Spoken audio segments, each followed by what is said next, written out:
दोस्तों हर साल 15 जनवरी के दिन हमारे देश में आर्मी डे सेलिब्रेट किया जाता है।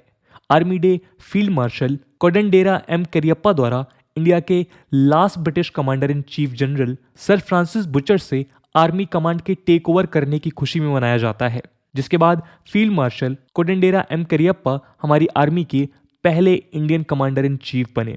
ट्रांसफर ऑफ पावर का यह समारोह 15 जनवरी 1949 के दिन ऑर्गेनाइज किया गया था और इसी को कमेमोरेट करने के लिए हम हर साल 15 जनवरी को आर्मी डे की तरह सेलिब्रेट करते हैं। देश भर में सेलिब्रेशंस के अलावा army day parade Delhi cantonment के करियप्पा परेड ग्राउंड में कंडक्ट किया जाता है।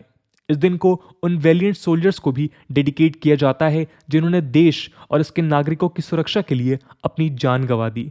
दोस्तों आज आर्मी डे सेलिब्रेट करते हुए हमारी इस वीडियो का मकसद है आपको इंडियन आर्मी के उस जर्नी से अवगत कराना जो इतिहास के पन्नों में दर्ज है।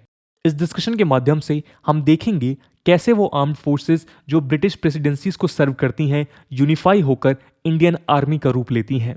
इसके अलावा पार्टीशन के दौरान हुए आर्मी के डिवीजन और आज के इंडियन आर्मी के रोल के ऊपर भी हम चर्चा करेंगे। तो आइए शुरू करते हैं आज का डिस्कशन। नमस्कार दोस्तों, मेरा नाम है आदर्श और स्वागत है आपका स्टडी आईक्यू में।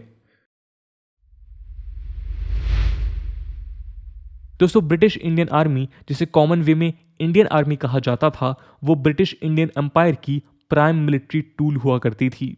ब्रिटिश इंडियन एम्पायर के अलावा इंडियन आर्मी प्रिंसली स्टेट्स के डिफेंस के लिए भी रिस्पॉन्सिबल थी। 1858 से 1894 के बीच इंडियन आर्मी 3 प्रेसिडेंसी आर्मी में बटी हुई थी, the Bengal army, Madras army और बॉम्बे आर्मी।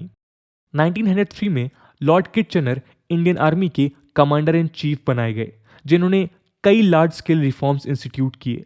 इन रिफॉर्म्स में सबसे ग्रेटेस्ट रिफॉर्म्स के तहत तीनों प्रेसिडेंसी की आर्मीज को यूनिफाई कर एक सिंगल फोर्स बनाया गया। दोस्तों इस यूनिफिकेशन की शुरुआत 1 अप्रैल 1985 से शुरू हुई थी, जब तत्कालीन गवर्नमेंट ऑफ इंडिया ने आर्मी डिपार्टमेंट ऑर्डर नंबर 981 के थ्रू इस यूनिफिकेशन के नोटिस को पब्लिश किया था। इन आर्मीज को 4 कमांड्स नदर्न, सदर्न, ईस्टर्न और वेस्टर्न कमांड्स में अमेलगमेट किया गया। यदि कमांडिंग ऑफिसर्स की बात की जाए तो इंडियन आर्मी को कमांडर इन चीफ द्वारा हेड किया जाता था, जो गवर्नर जनरल ऑफ इंडिया को रिपोर्ट किया करते थे।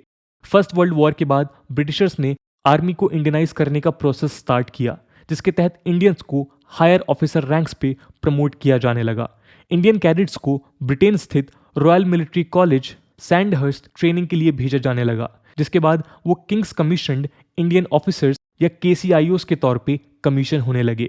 ये KCIOs ब्रिटिश कमीशन्ड ऑफिसर्स के इक्विवेलेंट हुआ करते थे और इनकी अथॉरिटी ब्रिटिश ट्रूप्स के ऊपर भी होती थी।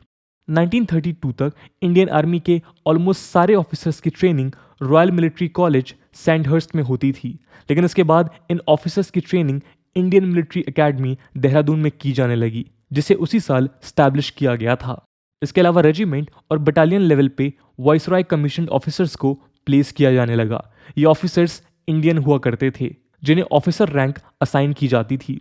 ये सारे रिस्पेक्ट में ब्रिटिश ऑफिसर्स की तरह ट्रीट किए जाते थे, केवल इनकी अथॉरिटी इंडियन सोल्जर्स तक सीमित रहती थी। इन वाइसरॉय कमीशन ऑफिसर्स में सूबेदार मेजर, रिसालदार मेजर, जमींदार जैसी रैंक असाइन किए जाते थे। इंडियन आर्मी की रिक्रूटमेंट पूरी तरह से वॉलंटरी हुआ करती थी। फर्स्ट वर्ल्ड वॉर में 1.7 मिलियन और सेकेंड वर्ल्ड वॉर में 2.5 मिलियन इंडियन ट्रूप्स ने सर्व किया। 1905 में 4 एग्जिस्टिंग कमांड्स को रिड्यूस कर 3 कमांड्स में चेंज किया गया, जिसके तहत 10 स्टैंडिंग डिवीजन्स और 4 इंडिपेंडेंट ब्रिगेड्स बनाए गए। नदर्न कमांड में फर्स्ट, जिसका नाम था Peshawar division, second division Rawalpindi division और थर्ड लाहौर डिवीजन जैसी यूनिट्स प्लेस की गई। वहीं वेस्टर्न कमांड में 4th division Quetta, 5th division मो और 6th division Poona division place की गई। ईस्टर्न कमांड में 7th डिवीजन मेरठ और 8th डिवीजन लखनऊ को प्लेस किया गया।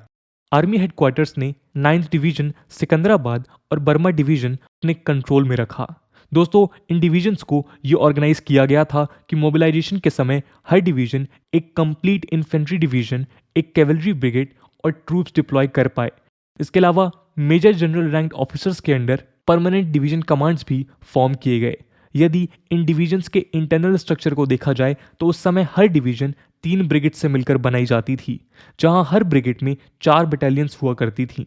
इन 4 बटालियंस में 3 बटालियंस इंडियन आर्मी की हुआ करती थी और 1 बटालियन ब्रिटिश आर्मी की।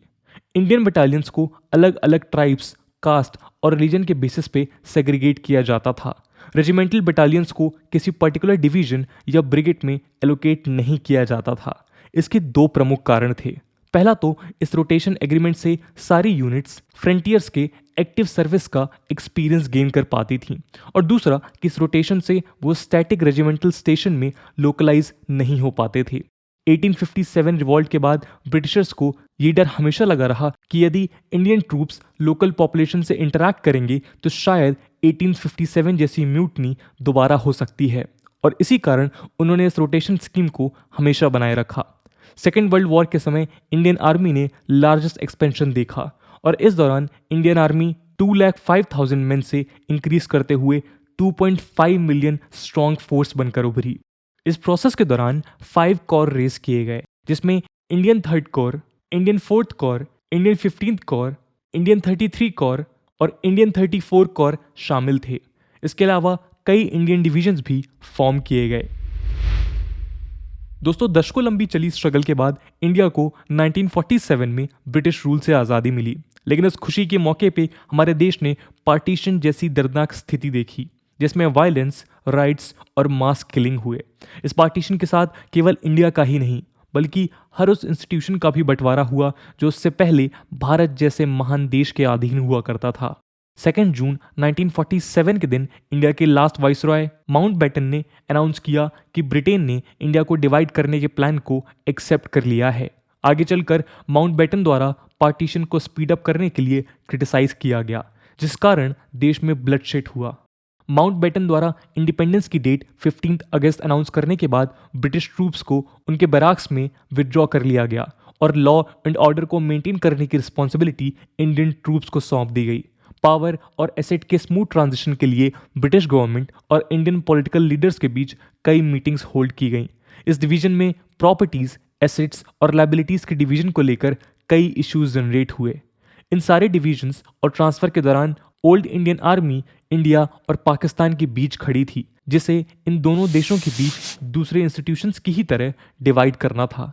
इंडियन आर्मी की ऑफिशियल वेबसाइट के अनुसार आर्मी की एक्टिव स्ट्रेंथ के साथ कंट्री वाइड मूवेबल और इमूवेबल एसेट्स को भी एक कॉम्प्लिकेटेड स्कीम के तहत शेयर किया गया, जिसे ब्रिटिश प्रेजेंस में सुपरवाइज किया गया था। यूएन की नेशनल आर्मी म्यूजियम के अनुसार इंडियन आर्मी के इस डिवीजन को फील्ड मार्शल सर क्लाउड ऑचनलेक ने ओवरसी किया था। फॉर्मर इंडियन आर्मी के 2/3 एसेट्स को इंडियन डोमिनियन को सौंपा गया और 1/3 एसेट्स पाकिस्तान डोमिनियन को गए। यदि एक्टिव पर्सनल की बात की जाए तो मेनली हिंदू और सिख, जिन्हें कंबाइन कर लगभग 2,60,000 मैन थे, वो इंडिया को मिले और लगभग 1,40,000 मैन जो मोस्टली मुस्लिम्स थे पाकिस्तान को सौंपे गए। इसके अलावा जहां एक और इंडिया को 12 आर्मर्ड, 40 आर्टिलरी और 21 इन्फेंट्री रेजिमेंट्स मिली, वहीं पाकिस्तान को 6 आर्मर्ड, 8 आर्टिलरी और 8 इन्फेंट्री रेजिमेंट्स दिए गए। दोस्तों, ब्रिगेड ऑफ गोरखास, जिसे नेपाल में रिक्रूट किया गया था, उसे इंडिया और ब्रिटेन के बीच स्प्लिट किया गया।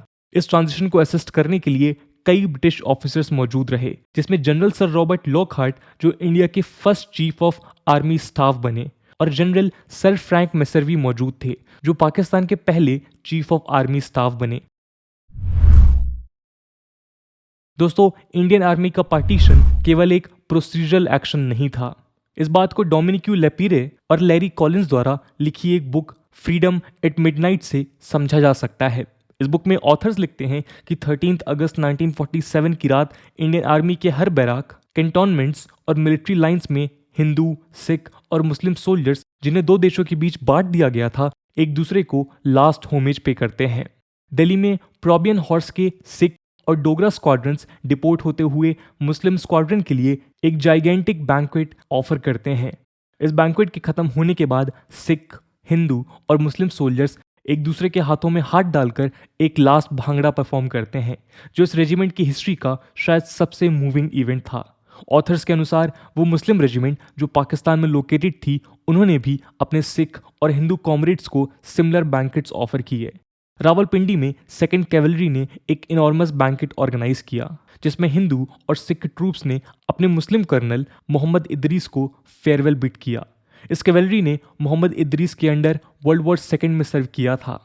मोहम्मद इदरीस फेयरवेल स्पीच में कहते हैं, आप लोग कहीं भी जाइए, हमारे बीच हमेशा भाइयों का रिश्ता बना रहेगा क्योंकि हमने एक साथ अपना खून बहाया है। दोस्तों, कर्नल इदरीस ने अपने हेडक्वार्टर से मिले इस ऑर्डर को भी कैंसिल कर दिया था जिसके तहत उन्हें इंडिया जाते हुए ट्रूप से वेपन सरेंडर करवाने की बात कही गई थी। कर्नल इदरीस ने ऑर्डर के रिप्लाई में कहा था, ये लोग सोल्जर्स हैं, ये अपने हथियारों के साथ यहां आए थे और अपने हथियारों के साथ ही यहां से लौटेंगे। ऑथर्स के अनुसार सबसे touching farewell imperial Delhi Gymkhana club में ऑर्गेनाइज किया गया था। उदासी और अनरियलिटी भरे इन्वायरमेंट में सोल्जर्स एक दूसरे से आखिरी बार अपनी कहानियां शेयर करते हैं। कहानियां आर्मी मेस की, डेजर्ट की, बर्मा के जंगल्स की, जहां उन्होंने एक दूसरे के साथ कई बैटल्स लड़ी। इस फेयरवेल इवेंट के अंत में ब्रिगेडियर करियप्पा एक स्पीच देते हैं। ब्रिगेडियर करियप्पा कहते हैं, हम लोग आज केवल औ रिवॉयर कहने के लिए इकट्ठा हुए हैं, केवल औ रिवॉयर, क्योंकि इसी दोस्ती के साथ हम एक दिन दोबारा जरूर मिलेंगे। जब तक हमारा इतिहास एक दूसरे से जुड़ा हुआ है तब तक हमारी डेस्टिनी भी एक साथ जुड़ी रहेगी। इसके बाद ब्रिगेडियर करियप्पा गुजरे हुए एक्सपीरियंस को याद करते हैं। हम आज तक भाई बने रहे, हम हमेशा भाई बने रहेंगे और वो महान साल जो हमने एक दूसरे के साथ गुजारे हैं वो कभी भूले नहीं जाएंगे। दोस्तों, आगे चलकर 1949 में ब्रिगेडियर करियप्पा हमारे देश के पहले इंडियन कमांडर इन चीफ बने और इसी इवेंट को कोमेमोरेट करते हुए हम आज आर्मी डे सेलिब्रेट करते हैं।